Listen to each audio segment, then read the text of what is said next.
Good morning, students. We have the present today law of tort. Law of tort.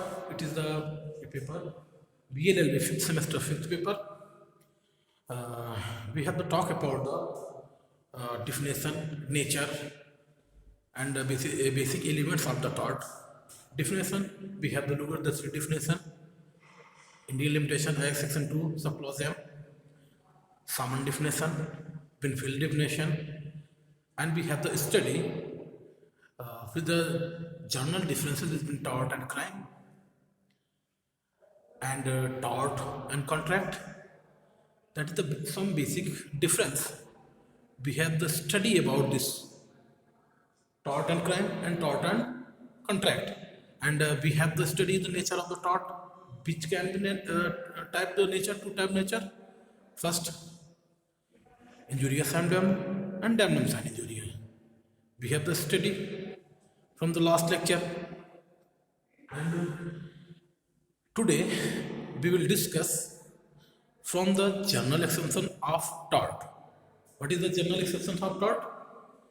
When you look at in criminal law, when we have the look at the criminal law, the some general exceptions, section 2, 72, 73, okay, 76, 75, sum of 2106, यानी कि IPC में हमने general अपवाद को पढ़ा है, और उसमें क्या होता है, what is the basic element in the criminal law of the general tort? When any person had to commit the crime, when any person commit the crime, it not be intended to the from these crime that can be not punishable for such acts. Then I have looked at law of tort, general exception of law of tort.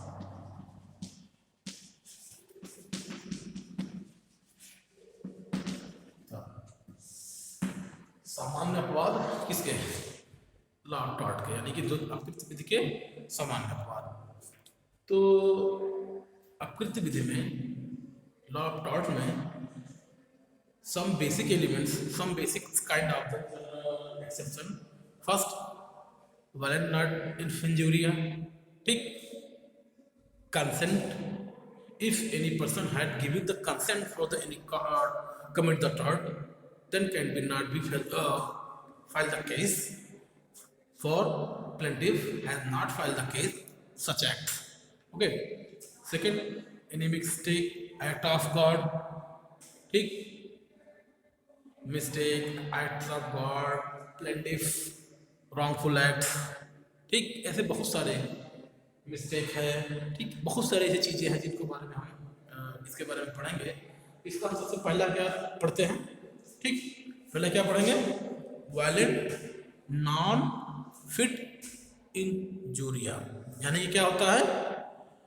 जब कोई व्यक्ति अपनी सम्मति दे देता है, जब कोई व्यक्ति अपनी सम्मति दे देता है, किसके संबंध में? जब कोई व्यक्ति अपनी सम्मति दे देता है किसी कोई कार्य करने में, तब उस पर क्या होता है, कौन सी कंडीशन आती है, इसके बारे में हम देखेंगे. ठीक है, पहला क्या है?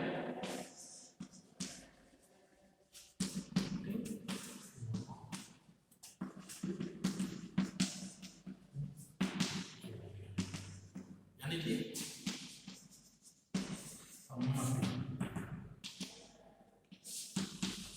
ठीक है, किसी हानि के लिए सम्मति, क्या हानि के लिए, अच्छा के लिए सम्मति.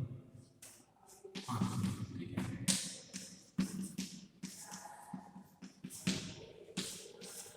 अब हम समझते हैं वायलेंट नॉन इंजूरिया का मतलब क्या होता है, इसमें कौन कौन सी चीज़ें शामिल होती हैं, इसके बेसिक एलिमेंट्स क्या हैं, क्या इसके भी कुछ अपवाद हैं. देखो, जनरल एक्सेप्शन का मतलब क्या होता है, पहले ये समझते हैं. वैसे हर कोई भी व्यक्ति, ठीक, एनी पर्सन, कोई भी व्यक्ति जब अपने द्वारा निर्धारित की गई ड्यूटी का वायलेशन करता है, ठीक, तो उसे क्या माना जाएगा? उसे उस अपराध के लिए दोषी माना जाएगा. जैसे आपको चोरी नहीं करना है, चोरी करने के लिए सजा दी जाएगी, लेकिन कोई व्यक्ति चोरी करता है तो उसे क्या मिलेगी? सजा मिलेगी, क्योंकि उसकी जो ड्यूटी है, जो एक्ट ने प्रोहिबिटेड किया है कि कोई अधिनियम ने, किसी कानून ने, कोई लॉ लेजिस्लेटिव असेंबली ने किसी एक्ट को प्रोहिबिटेड किया है, मना किया है कार्य को करने के लिए, तब कोई व्यक्ति उस कार्य को करता है तो वह कानून की दृष्टि में अपराध माना जाता है। क्राइम की डेफिनेशन यही है। अब टॉर्ट में क्या होता है? किसी भी लीगल राइट का वायलेशन, किसी भी लीगल राइट यानी कोई भी पब्लिक ड्यूटी है, उस पब्लिक ड्यूटी का वायलेशन कोई व्यक्ति करता है तो उसके लिए टॉर्ट कमिट करता है। ठीक, बात समझ में आई? अब क्या होता है, जब कोई व्यक्ति कोई कार्य करता है, किसके लिए?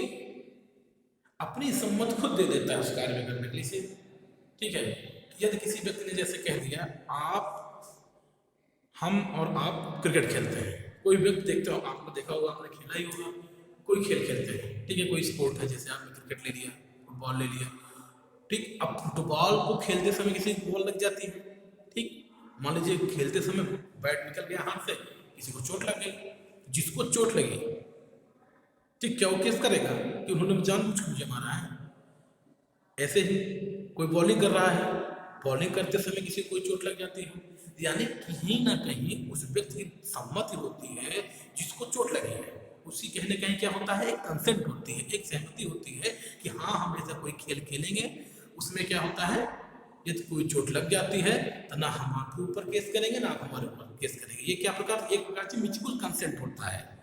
It is a mutual consent when any party can do any act from such activities, यानी किसी भी कार्य के लिए कोई भी व्यक्ति जब एक दूसरे की सम्मत से कोई कार्य करते हैं, उसमें कोई टॉर्ट कमिट हो जाता है तो उसके लिए वो क्या होगा, उनकी सम्मत मानी जाएगी, उसमें टॉर्ट, उसके लिए कोई केस फाइल नहीं कर सकता। जैसे पहले एग्जाम्पल हम लेते हैं, आपके यहाँ कोई आता है, निमंत्रण देते हैं आप खाने के लिए, ठीक है, खाने के लिए आपने निमंत्रण दिया, हाँ आपने खाने के लिए निमंत्रण दिया, वो आपके यहाँ आया, ठीक, और आपने उसे खाना नहीं दिया, क्या उसके लिए वो केस फाइल कर सकता है?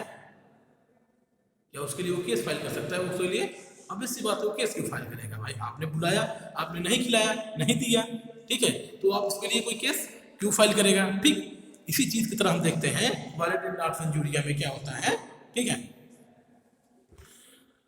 कि कहीं ना कहीं दोनों पार्टियों की एक म्यूचुअल कंसेंट होता है, एक म्यूचुअल सहमति होती है, उसके लिए कोई हानि होती है तो उसके लिए होता ही नहीं माना जाता है। प्लेंटिफ कोई केस फाइल नहीं कर सकता है। एक एग्जांपल और समझते हैं, एक एग्जांपल क्या है, ऐसे समझते हैं, मान लीजिए आप कहीं आपके चोट लग गई, ठीक, आपको चोट लग गई तो आपने डॉक्टर से कहा, ठीक है, आप उस चीज को ठीक करिए। अब डॉक्टर कट करता है, कितना करता है, क्या करता है, तो आपने कहीं ना कहीं अपनी म्यूचुअल कंसेंट दी हुई है डॉक्टर को कि उस आपको जो लॉस हो, जो चोट लगी है या कुछ हुआ है, उसको ठीक करने के लिए अपनी बॉडी पे कुछ ऐसा करने की कंसेंट दी है। उसके परिप्रेक्ष्य में कुछ हो जाता है, उसके परिप्रेक्ष्य में कुछ हो जाता है तो वो डॉक्टर दायी नहीं होगा, ठीक, आप उसके ऊपर केस नहीं कर सकते हैं। जैसे कि कोई देखा होगा, डॉक्टर क्या करते हैं, सबसे पहले क्या कर लेते हैं, वो एक आप अस्पताल में किसी को लेके जाते हैं, क्रिटिकल कंडीशन, कोई चीज़ ऐसे कंडीशन है, क्रिटिकल कंडीशन है, तो उसमें सबसे पहले एक पेपर पर साइन करवा लेते हैं कि मेरी कंसेंट नहीं होगी या ऐसा कुछ है, मैं अपनी सम्मति से इस अस्पताल में आया हूँ, तमाम चीज़ें जो चीज़ें हैं उसके लिए होता है, ठीक है। डॉक्टर भी इसके लिए एक म्यूचुअल कंसेंट करवा लेते हैं, कहीं जो आपको हम अपनी तरफ से पूरी स्वतंत्रता देते हैं बॉडी पे इस करने के लिए, चोट लगी हुई है जिसको, ठीक है, बात समझ में आई? सम्मत क्या है?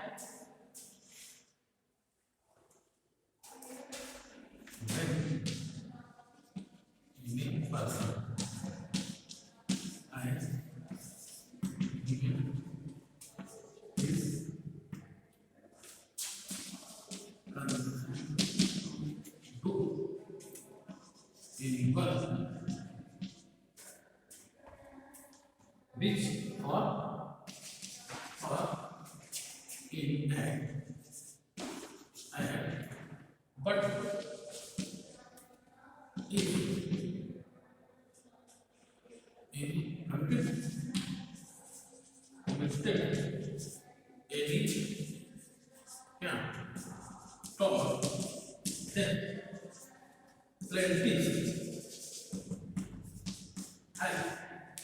प्लेंटिफ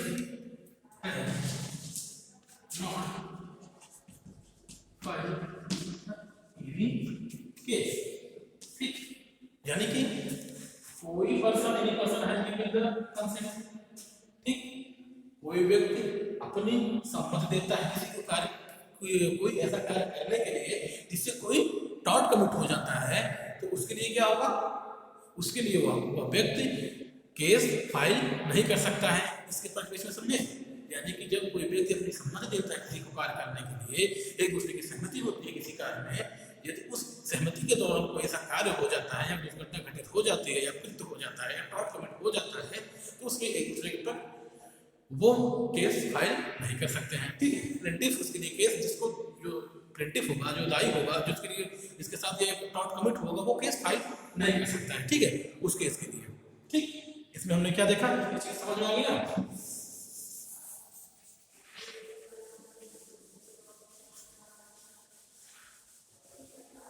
ठीक, अब हम देखते हैं इसमें कुछ केसेस देखते हैं, ठीक है। सबसे पहले देखते हैं hall versus Brooklyn auto racing company, hall versus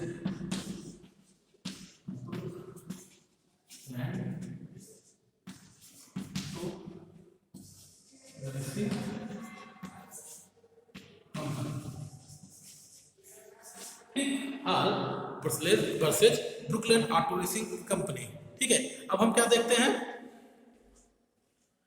hall versus Brooklyn auto racing company कब का है, 1933 का है, बेंच, ठीक। इस केस में हम देखते हैं क्या हुआ था, जैसा कि इससे क्या समझ में आ रहा है, ब्रुकलिन ऑटो रेसिंग, यानी कि यहाँ पे क्या हो रहा था, ऑटो रेस हो रही थी, यानी बाइक की रेसिंग हो रही थी। यहाँ ये एक क्या था, एक क्लब था जहाँ पे बाइक की रेसिंग हो रही थी एक दूसरे की बाइक के साथ। वहाँ पे जब रेसिंग होने के दौरान एक बाइक आपस में टकराती है, उस टकराने के बाद से एक व्यक्ति हाल जो होते हैं उनको उसका चक्का या कुछ ऐसे पार्ट उनके लग जाते हैं जिससे ये घायल हो जाते हैं, ठीक है।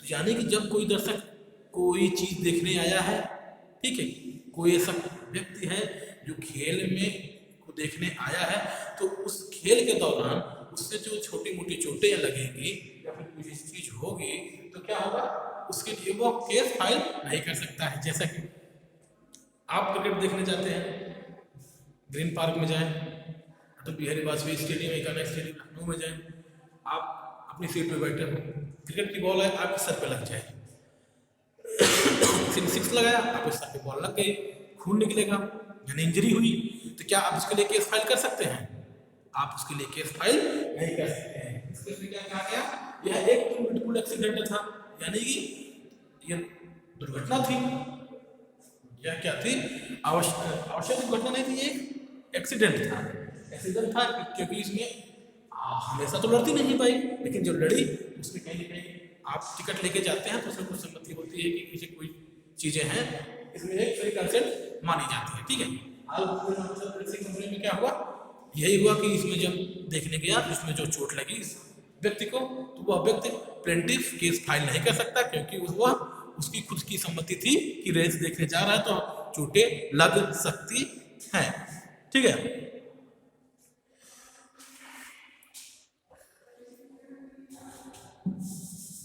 केस ये हो गया, अगला केस हम देखते हैं क्या है, दूसरा केस क्या है, पद्मावती वर्सेस दुग्नेका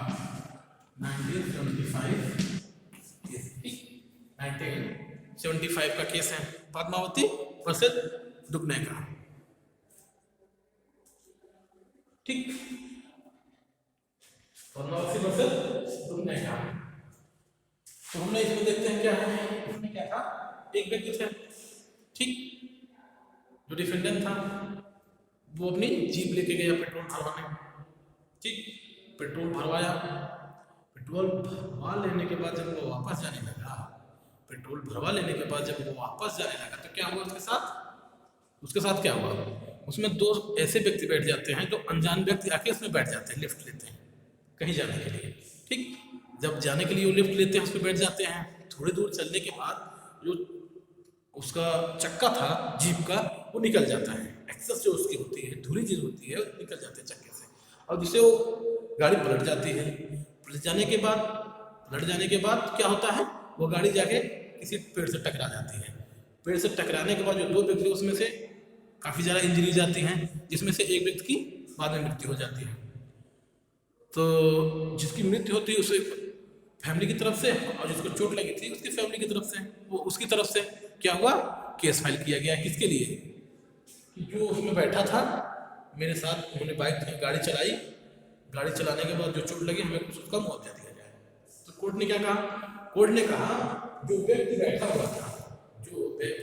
बैठा हुआ था उसने अपनी सम्मति दी, ठीक, उसने अपनी जो इंजुरियां हो रही थी उसने अपनी स्वतंत्र सहमति दी कि मैं अपनी इच्छा के अनुसार इस जीप में बैठता हूँ, और यदि कोई दुर्घटना हो जाती है तो सीधी सी बात है जानबूझ कर तो कोई करेगा नहीं। एक ऐसी घटना हो जाती है जिससे उसको चोट लगती है तो उसके लिए क्या होगा, कोई भी दायी नहीं होगा। इसमें कौन सा नाम होगा, डूबने का पे कौन सा कंसेंट लागू होगा, कौन सा कंसेंट लागू होगा, ठीक, नदी डूबने का कौन सा कंसेंट लागू होगा, वैलेंट नॉट फिट इंजूरिया। ठीक है, अब हम अगला केस देखते हैं, थॉमस वर्सेस क्वार्टमैन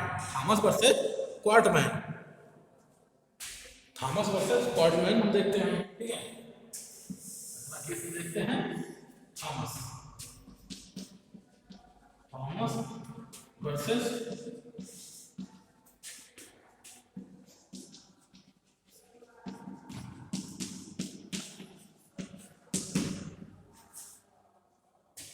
क्वीन बेंच।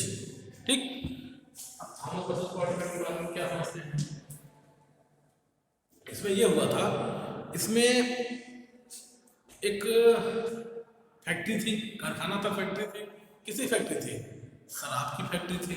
उसमें काम करने वाला एम्प्लॉय जो शराब बलती है, उबाला जाता है, उसका जो ढक्कन था, ठीक, उसको पकड़ के वो उठा रहा था।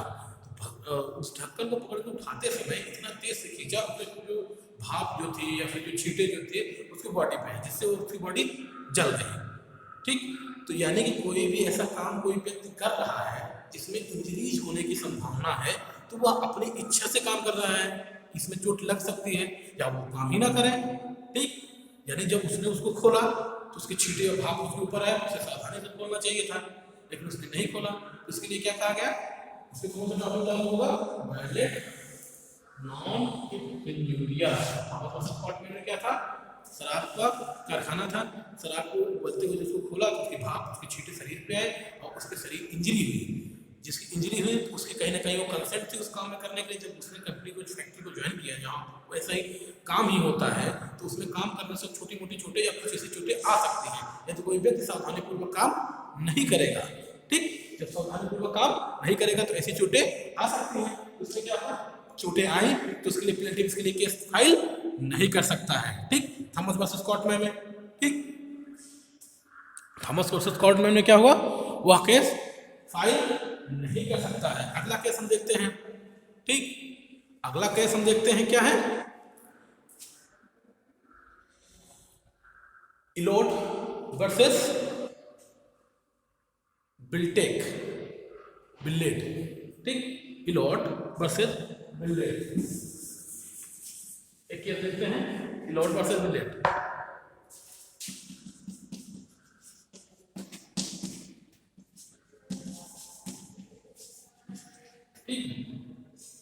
विलेट। ठीक, इलोट वर्सेस विलेट। इस केस में क्या हुआ था, इस केस में यह हुआ था, एक व्यक्ति चोरी करने गया, एक व्यक्ति दूसरे घर में चोरी करने गया। चोरी करने के दौरान उसके घर में स्प्रिंग गन लगी हुई थी। स्प्रिंग गन क्या होती है, तो जब उसमें कुछ ऐसी चीजें रस्सी कुछ बंधी होती है तो उसमें एक बुलेट निकलती है। बुलेट निकलने के बाद वो रबड़ की बुलेट होती है जिससे उससे घुटने टूट सकते हैं या कोई चोट लग सकती है। ठीक, इस प्रकार के चोरी करने गया, यानी वो इनलीगल काम करने गया। ठीक, काम तो इनलीगल करने गया, वो अपने सुरक्षा के लिए उसमें कुछ ऐसे लगाया हुआ था तो इससे क्या कहा गया कि उसके लिए वो केस फाइल नहीं कर सकता है, क्योंकि वह चोरी करने गया है तो कोई अपनी प्रॉपर्टी की सुरक्षा करने के लिए कुछ ऐसी चीजें लगाएगा जिससे वो केस फाइल नहीं कर सकता है। ठीक, इसमें क्या हुआ, एक व्यक्ति इलोट वर्सेस विलेड में, ठीक, क्या हुआ था, एक स्प्रिंग गन वाले केस था। स्प्रिंग गन में क्या मतलब, एक व्यक्ति दूसरे घर में चोरी करने गया इलीगल तरीके से, ठीक, जैसे घर के नीचे उतरा, जैसे वो नीचे उतरा उसको एक स्प्रिंग गन लगी और उसका घुटना चोटिल हो गया। जब उसका घुटना चोटिल हो गया तो उसने केस फाइल किया। तो केस फाइल में कहा कि जब आप चोरी करने गए तो इसमें कौन सी, आपने तो कहीं ना कहीं समझने में कंसेंट दी होगी, कहीं चोरी होगी तो चोट लग सकती है, इसलिए प्लेंटिफ केस फाइल नहीं कर सकता है। ठीक है, अब आगे वाले क्लास में देखेंगे basic essential element of this the valid not found injuria. ठीक है, basic essential element of the valid not found injuria. फिर हम आगे क्या देखेंगे, फिर कौन कौन से बेसिक एलिमेंट्स हैं, उस बेसिक एलिमेंट्स में उसके एक्सेप्शन के भी कुछ एक्सेप्शन है, जनरल एक्सेप्शन है, क्या इस एक्सेप्शन के कुछ एक्सेप्शन होंगे, उस एक्सेप्शन के एक्सेप्शन में कुछ केस को पढ़ेंगे, उन चीज़ों को पढ़ेंगे। क्योंकि लॉ ये क्या है, law of product uncodified law है, इसमें एक्ट सेक्शन तो चलते नहीं है, ये अनकोडिफाइड लॉ है। तो ये अनकोडिफाइड लॉ का मतलब क्या होता है, जो लॉ कोडिफाइड नहीं किया गया, जो लिखा नहीं गया है, केवल केसों के माध्यम से चलता रहेगा, जो सारे ऐसे केस चलते रहेंगे। Thank you.